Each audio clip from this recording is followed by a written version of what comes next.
झारखंड, जंगलों की धरती, नदियों की लय और जनजातियों की कहानी। लेकिन सवाल यह है दोस्तों कि इस छोटा नागपुर की धरती पर सबसे पहले आखिर कौन आकर बसा था? क्या वे मुंडा थे, संथाल थे, उरांव, खड़िया, असुर या फिर कुर्मी किसान? कौन आखिर पहले आकर बसा था झारखंड में? आज के इस वीडियो में हम बात करेंगे झारखंड के हर प्रमुख समुदाय के बारे में, उनकी तुलना करेंगे, उनकी हिस्ट्री के बारे में जानेंगे, भाषा के बारे में जानेंगे, पुरातत्व और सारे के सारे ब्रिटिश डॉक्यूमेंट्स के आधार पर ही सारा फैसला होगा। और इस वीडियो के अंत में आपको साफ साफ समझ में आ जाएगा कि कौन झारखंड का ओरिजिनल इनहैबिटेंट है, यानी कि मूल निवासी है, और कौन बाद में आकर बस गया। तो प्लीज इस वीडियो को एंड तक देखिएगा ताकि हर चीज आपको क्लियर हो जाए और हर एक चीज आप पूरी डिटेल के साथ समझ पाए with documented proofs. Archaeological survey of India यानी कि ASI के रिपोर्ट्स के मुकाबले, जो कि पब्लिश हुई थी 1900 और 1905 के वॉल्यूम 30 to 35 में, वो डॉक्यूमेंट बताते हैं कि छोटा नागपुर प्लेट्यू में स्टोन टूल्स, माइक्रोलिथ्स और हैंड एक्सेस पाए गए थे, जिनकी उम्र लगभग 6000 साल पुरानी बताई जाती है। इसका मतलब यह है कि यह इलाका नियोलिथिक सेटलमेंट्स का केंद्र रहा है, यानी कि यहाँ इंसानों की बसावट तब की है जब ना गंगा सभ्यता थी और ना ही आर्य की कोई संस्कृति। सबसे पहले बात करते हैं हम लोग मुंडा हो और खड़िया की। British एथनोग्राफर्स H.H. रिजले अपनी एक किताब में लिखते हैं the tribes and the caste of Bengal, जो उन्होंने पब्लिश किया था 1891 में। वो बताते हैं कि the Mundas, Hos and the Kharias are among the earliest settlers of the Chota Nagpur plateau and belong to the Austro Asiatic family of languages. यानी ये तीनों जो जनजातियां थी झारखंड के सबसे पुराने निवासी माने जाते हैं। उनकी भाषा मुंडारी हो और खड़िया मतलब south eastern Asiatic countries non Khmer languages जैसे कि जो कि कंबोडिया और वियतनाम में बोली जाती है, उनसे बहुत ही ज़्यादा मिलती जुलती है, जिससे साबित होता है कि यह समूह लगभग 4000 से 6000 साल पहले साउथ ईस्टर्न कंट्रीज से जहां झारखंड में आके बसे। और यही नहीं, डॉक्टर P.O. बॉर्डिंग 1925 में उन्होंने ये भी लिखते हैं अपनी एक किताब में, the Munda tribes show continuity with Neolithic cultures of Chota Nagpur, यानी ये प्राचीन सभ्यता के सबसे प्रत्यक्ष वंशज हैं, मुंडा हो और खड़िया। दोस्तों अब बात करते हैं हम लोग झारखंड की सबसे रहस्यमयी जनजाति की, यानी कि ट्राइब की, असुर। असुर नाम सुनते ही पौराणिक कथा याद आ जाती है, लेकिन एंथ्रोपोलॉजिकल एविडेंस कुछ और ही कहता है।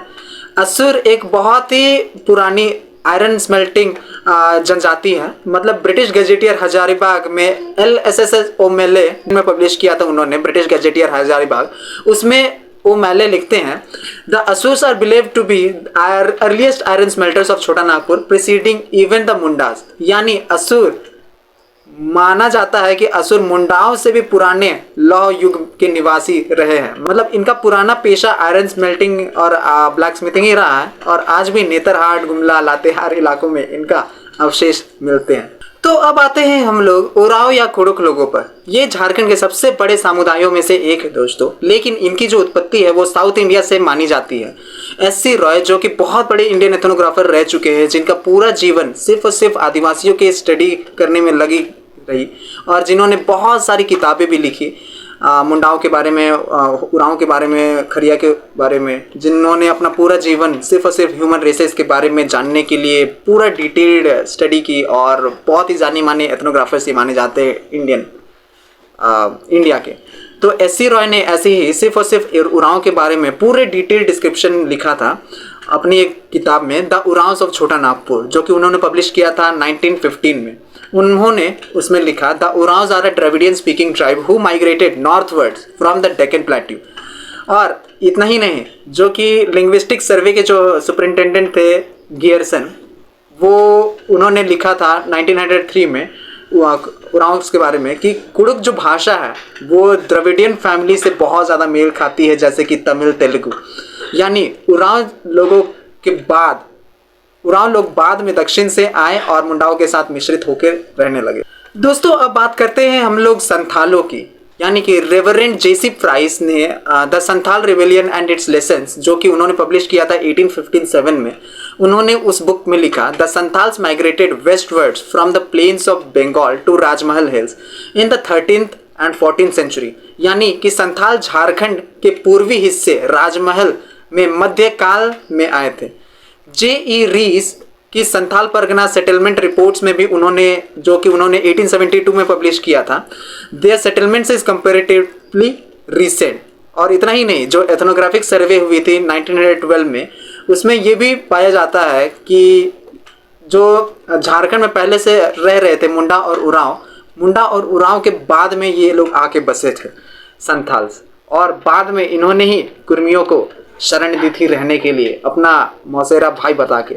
जब मुगल काल से आक्रमण करके बचने के लिए जो कुर्मी समाज है वो आए झारखंड में, तो संथाल भाइयों ने ही उनको पनाह दी थी। बात करते हैं खड़िया जनजाति की, तो आपको मैं बता दूं, खड़िया जो जनजाति है वो मुंडा परिवार से ही जुड़ी हुई है, लेकिन इनकी जो विशेषता है कि ये हिल ड्वेलर्स माने जाते हैं। रिजले ने अपनी किताब 1891 और डाल्टन्स के जो एंथ्रोपोलॉजिकल रिपोर्ट्स थे वो 1872 के अनुसार, the Kharias are the hill dwelling branch of the Mundas stock found mostly in Simdega, Gumla and Sundargarh. यानी ये मुंडाओं का ही एक उपशाखा है जो पहाड़ी इलाकों में रहती आई है, और इनको खड़िया के नाम से जाना जाता है। अब बात करें छोटी लेकिन बहुत ही प्राचीन जनजातियों की, तो उसमें आएंगे बिरजिया, कोरवा और माल पहाड़िया। एथनोग्राफिक सर्वेज जो कि पब्लिश हुई थी 1912 के अनुसार, वो डॉक्यूमेंट कहता है कि the Birjias and Korwas represents the remnants of primitive hunter gatherer groups of Chota Nagpur. यानी ये वो जनजातियां हैं जो अब भी अपने सबसे पुराने शिकार संग्रह का जीवन शैली में ही है।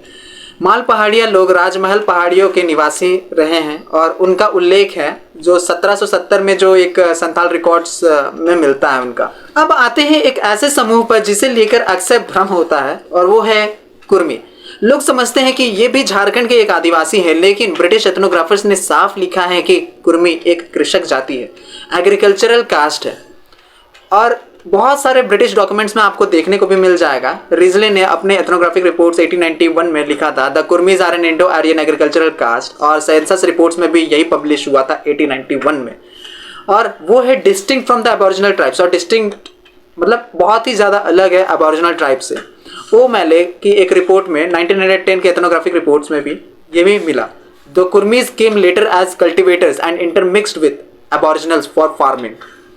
और सेंसस रिपोर्ट्स 1931 में भी ये भी लिखा गया, Kurmis are a wide spread but ethnically not tribal. मतलब कि कुर्मीज जो है बहुत पूरे इंडिया में फैले हुए हैं, लेकिन वो ट्राइबल्स नहीं है। यानी कुर्मी समुदाय झारखंड के मूल आदिवासी नहीं, बल्कि बाद में खेती के लिए यहाँ बसे कृषि वर्ग हैं। तो अब आपको साफ दिख रहा है दोस्तों कि झारखंड की जड़ें कितनी पुरानी और कितनी डिस्टिंक्ट है। यानी कि मुंडा हो, खड़िया, असुर इस धरती के पहले संतान माने जाते हैं। उरांव जो है वो दक्षिण से आए और इस संस्कृति में घुल मिल गए छोटा नागपुर में, और संथाल बंगाल से आए और पहाड़ियों में बस गए। और कुर्मी जो है उन्होंने इस धरती को हरा भरा बनाया, लेकिन वे आदिवासी नहीं थे और ना कभी हो सकते हैं आगे। झारखंड का इतिहास किसी एक जाति का नहीं रहा है, बल्कि इन सबका साझा जीवन और संघर्ष और संस्कृति ही रही है। अगर ये जानकारी आपको अनमोल लगी हो तो इस वीडियो को जरूर शेयर करें, ताकि आने वाली पीढ़ियां अपनी पहचान दस्तावेजों से जाने, ना कि अफवाहों से। जय जोहार, जय झारखंड। और एक चीज़ मैं और ज़्यादा कहना चाहूँगा, बहुत सारे नेता आपको भ्रमित करने की कोशिश करेंगे, मैं नाम नहीं लूँगा, और बहुत सारी जो गलत चीज़ें हैं जो आजकल झारखंड में बहुत तेज़ी से फैल रही है, जैसे कि कुर्मी अपने आप को आदिवासी मानते हैं सिर्फ और सिर्फ रिजर्वेशन की लालच के लिए, और अभी घाटशिला में उपचुनाव भी होने वाला है। तो मैं चाहूँगा कि आप अपना वोट एक ऐसे उम्मीदवार को दे जो कि गलत का नहीं साथ दे, सच्चाई का साथ दे। और जिस तरह से लोग भ्रमित कर रहे हैं, जिस तरह से नेता भ्रमित करते हैं आजकल, उस तरह से आप उनकी बातों पे ना आए और अपना वोट जो है एक सही इंसान को दे।